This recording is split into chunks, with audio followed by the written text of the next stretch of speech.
Hi everyone, hope you are doing well from wherever you are watching this channel, depending on your time zone. Now, there is a plan by this William Ruto regime to grab government entities in this country. They want to grab the properties at a throw price. But Bon Khalwale promised the Luhya nation and the people of Kakamega that nothing will be grabbed from Lembe nation by this regime under his watch. He was very categorical and he said clear in the presence of Rigathi Gachagua in a function at Bukhungu Stadium. Not Bukhungu, it was in Kakamega, but not Bukhungu, somewhere in Malava constituency. He was very clear. And seemingly, people of Lembe nation are strategically preparing themselves to safeguard what belongs to the community. Wetangula also called for another crisis meeting to deal with the issue of Nzoia Sugar Company, where Didim's brother is agreeing with him. Governor Lusaka is also in agreement with that. And also David and the team. So the Luhya leaders in Kenya Kwanza government are very clear. Whether it is Khalwale, whether it is Didim's brother, whether it is Wetangula, whether it is Mudavadi, whoever, they are in agreement that they will not allow sugar companies to be given to private entities. They will not privatize. So, yesterday we saw a group of leaders, including religious leaders, coming out to issue a statement. And for them, they are very clear. They have two things they are looking into. In these two ways, that's the only way they believe that the government can sort out the problem with the Maize sugar and the Nzoia Sugar Company. Number one, they are saying that the national government should consider to revive the sugar company and allow it to run as a public entity, but not privatizing. Or if not, offload all the debts and hand over that property to the county government, respectively, in Kakamega, in Maize Sugar, Kakamega County, in Nzoia Sugar, Bungoma County, so that the counties will be holding that property as a trustee of the community of Lembe Nation. Listen to them shortly, then from here, we're going to continue with this conversation. I want the government to know that Mumias Sugar Company, it is a company in Western Kenya where our children are working, where we are stakeholders because we believe our ancestors gave out the land for that sugar company. So we don't want to hear the issue of privatization of Mumias or selling out that company. In fact, we recommend the government to offload the shares to the county governments. Let the county governments run that Mumias Sugar Company if the national government feels that they cannot continue. But the issue of releasing the shares of government from Mumias Sugar Company, we don't agree with it. We don't support. We stand in solidarity with our political leaders to say that Mumias Sugar Company is the property of Western Kenya people, and we don't want it to go anywhere. The same issue with Golf Hotel. If it has to go the same way of privatization, then let it remain in the hands of the people of Western Kenya. That is what we support. Now we are continuing the panel discussion, but just a quick request for those who are watching and you are not subscribed, please consider subscribing to our channel. Subscribers, I must say thank you so much, and again to all our viewers, please give this video a thumbs up. Thank you so much, and back to this discussion. Now, Bon Khalwale is not a madman. Neither Wetangula or Didim's brother.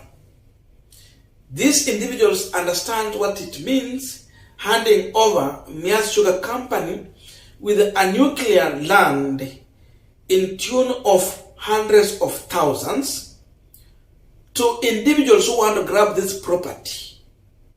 Then they think they will continue to lead the Lembe nation. Brother believed that he will one day become the Bungoma governor after Lusaka. But in case they allow the Nzoia Sugar Company property to go into individuals' hands, then that chance is not there, and they are going to be viewed as one of the Bungoma people's enemy. Same to Kakamega. Mias company means a lot to the community.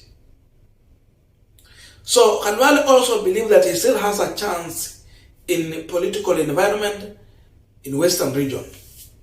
But then allowing Mias Sugar Company to go, it means he's going to lose his grip of Western region politics. He will be viewed as an enemy who sold one of the properties to outsiders. Remember the pain of losing the Webuye Pan paper. Those who were buying this property were targeting the land. Webuye Pan paper had a nuclear land where they had a man-made forest. They were planting their own tree, then they harvest to make the paper.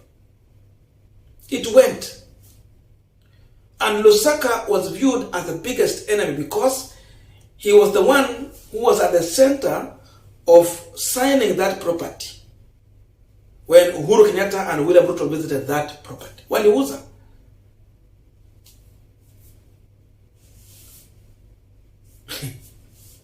Close to just, was it 90 million or what? The property went. So they still remember that. And now we are talking about Mias Sugar. What these people understand here is that this government is targeting to devalue the property in terms of the machine and the land. And then they grab it. Saying that if a property was going to go for maybe 3 billion, they will devalue it and give it maybe 500 million. And then they grab it. At the end of the day, utasikia kampuni yenye inahusiana na fulani wa fulani. Hapo unaanza kusikia majina ya watoto wa wanasiasa hapa na wanasiasa kadhaa. Unasikia, oh, this company, Ruto has maybe 70% shares. Na wengine hapo. So they devalue, then grab it. Wetangula, Khalwale, Didmas brother, and Mudavadi understand that. That's why they are pushing people. These people have been organized by the same politicians to come and issue this statement to reject that plan. So it tells you that there is also a plan on the ground to start sending a message to William Ruto that we in Kakamega, we will not allow our property to go. We in Bungoma, we are saying our property will not go. These people have always used Kakamega, Mias Sugar for campaign. They have always used that one for campaign. They have always used Nzoia Sugar for campaign. The question is, what will they use in 2027 for campaign? Because also their opponents are watching very careful. The moment they make that mistake, they will use it as a campaign weapon against these individuals. You might be willing to have a stake in this government, in the selling of this property. But then the question is, what about the campaign when it comes?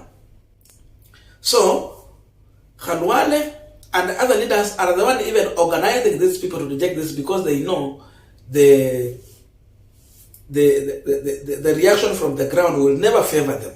The question is, if Mulembe leaders in William Ruto government are rejecting this, what about these other people who don't support William Ruto? Will you allow your property to go? Watu wa Sony Sugar Company, will you allow your property to go? Watu wa Kenya Meat Commission kule Lower Eastern, Wakamba, will you allow your property to go? The Bamburi Cement, Portland Cement, iko huko Ukambani, will you allow your property to go? Kama watu Western wenye kwa serikali wanakataa. Look at that. It tells you that we have every question to worry about this government. We cannot trust. If those who are in this government are questioning the government, what about those people who do not believe in this government? What message is Khalwale sending? Wetangula is the third most powerful person in this government according to our constitution and laws. If he's rejecting this plan, what about those people who don't support this government? Khalwale is the chief whip of the majority in this government. So he speaks for the government. If you don't agree with this government, what about those people in Nyanza who don't support this government? There's a lot of questions and a lot of worry. We should be more worried. It tells you the danger in this government. It tells you the fear you should have about this government. Even those who are serving the same government do not believe in this government. And it points to one question: why was Ruto pushing for removal of the oversight when it comes to selling of these parastatals from the now anatoa kwa National Assembly anapeleka kwa cabinet? Cabinet is the point of the president where he can whip everyone. He has the say there. He can appoint you and he can fire you. He can dismiss you anytime. If you don't believe, ask Nani Echesa. Echesa was just dismissed. So Ruto can dismiss anyone if you don't agree with his position. That's why he wants to remove that oversight role from the National Assembly to the cabinet. The issue is that he wants to grab properties. He wants to grab. Hata Kenya Airways itaenda. Ile siku nyingine walikuwa nasema Uhuru anachukua. Sasa hawa ndio wanataka wachukue. So no one should agree to this position because even those who are in the government are already refusing. This is a red alert because now those who are in the government are rejecting William Ruto's plan and they are strategically using the people on the ground to refuse that plan to sell the properties. So the question here is, what about those people who don't support this government? Will you agree to this plan? Western is rejecting and the leaders from Western in William Ruto government are refusing William Ruto's plan. What about you? That is our big question on this pipeline.